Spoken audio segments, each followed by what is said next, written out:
अस्सलाम वालेकुम dear students. आज के लेक्चर में हम ट्रांसपोर्ट के बारे में पढ़ते हैं जो सेल मेम्ब्रेन के थ्रू होता है और कौन से स्टेप्स इन्वॉल्व होते हैं या कौन से वो प्रोसेस होते हैं जिनके थ्रू ट्रांसपोर्ट का काम होता है अक्रॉस दी सेल मेम्ब्रेन। तो चलें शुरू करते हैं। That is the passage of molecule into and out of cell. जो मॉलिक्यूल्स होते हैं जो सेल के अंदर आते हैं या बाहर जाते हैं वो किस तरह उनका मोमेंट होता है। तो दो बेसिक जो प्रोसेस होते हैं वो इसमें इन्वॉल्व होते हैं। एक होता है एक्टिव और दूसरा होता है passive transport. Active transport with the help of ATP होता है, यानी यहाँ पे एनर्जी कंजम्पशन होता है, जबकि पैसिव ट्रांसपोर्ट में कोई एनर्जी इस्तेमाल नहीं होती। Cell membrane is semi permeable. Semi permeable का मतलब ये होता है कि ये कुछ मॉलिक्यूल्स को या कुछ सब्सटेंसेस को अलाउ करता है जबकि कुछ को अलाउ नहीं करता। That's why cell membrane is semi permeable. It controls the movement of molecule into and out of cell. Cell membrane का बहुत ही इंपॉर्टेंट फंक्शन ये भी है कि ये मॉलिक्यूल की जो मूवमेंट है वो कंट्रोल करता है जो सेल के अंदर आते हैं या सेल से बाहर जाते हैं। वेज ऑफ ट्रांसपोर्टेशन को देखते हैं, वो कौन से रास्ते हैं या वो कौन से प्रोसेस है जिनके थ्रू ट्रांसपोर्टेशन होता है।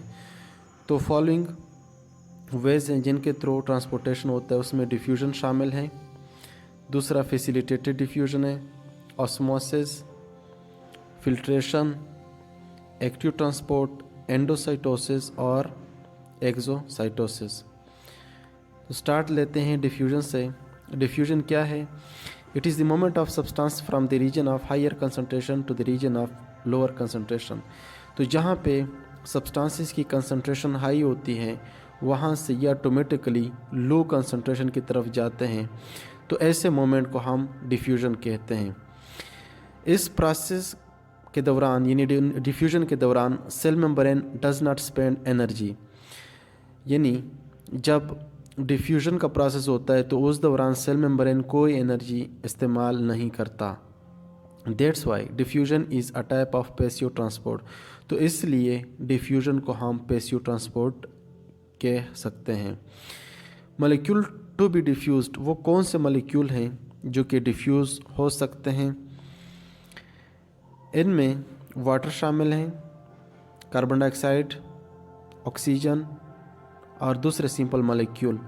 तो ये तमाम तर ऐसे सब्सटेंसेस हैं जो कि इजीली सेल मेम्ब्रेन के थ्रू डिफ्यूज़ हो सकते हैं from the region of higher concentration to the region of low concentration. It means कि अगर इनका कंसंट्रेशन सेल के अंदर ज़्यादा हो और सेल के सराउंडिंग में कम हो तो ये सेल मेम्ब्रेन के थ्रू आसानी से डिफ्यूज़ हो सकते हैं। इसी तरह अगर ये बाहर की इन्वायरमेंट में इनकी कंसंट्रेशन ज़्यादा हो और सेल के अंदर इनकी कंसंट्रेशन कम हो तो ये सेल मेम्ब्रेन के थ्रू आसानी से ये सेल के अंदर भी डिफ्यूज़ हो सकते हैं।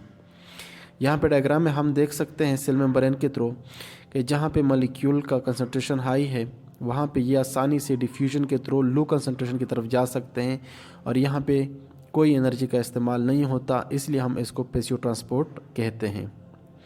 नेक्स्ट हम देखते हैं फैसिलिटेटेड डिफ्यूजन। ये भी डिफ्यूजन की एक टाइप है लेकिन ये फैसिलिटेटेड होता है। इट मीन्स कि यहाँ पे कोई एजेंट इन्वॉल्व होता है ताकि सब्सटेंस को सेल मेम्ब्रेन के थ्रू पास कर सके।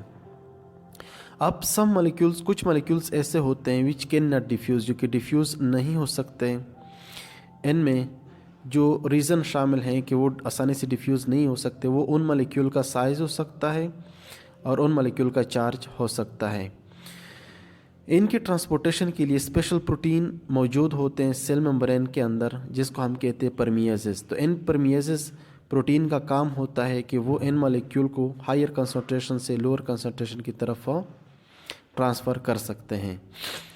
From region of higher concentration to the region of lower concentration without expenditure of energy. तो यहाँ पे भी एक्सपेंडिचर ऑफ एनर्जी नहीं होता, लेकिन इसको फैसिलिटेटेड डिफ्यूजन इसलिए कहते हैं क्योंकि इसको फैसिलिटेट किया जाता है, इसकी हेल्प की जाती है, तो उसके लिए परमिएजेस की ज़रूरत होती है, इसलिए हम इसको फैसिलिटेटेड डिफ्यूजन कह सकते हैं और यहाँ पे भी एनर्जी का इस्तेमाल नहीं होता।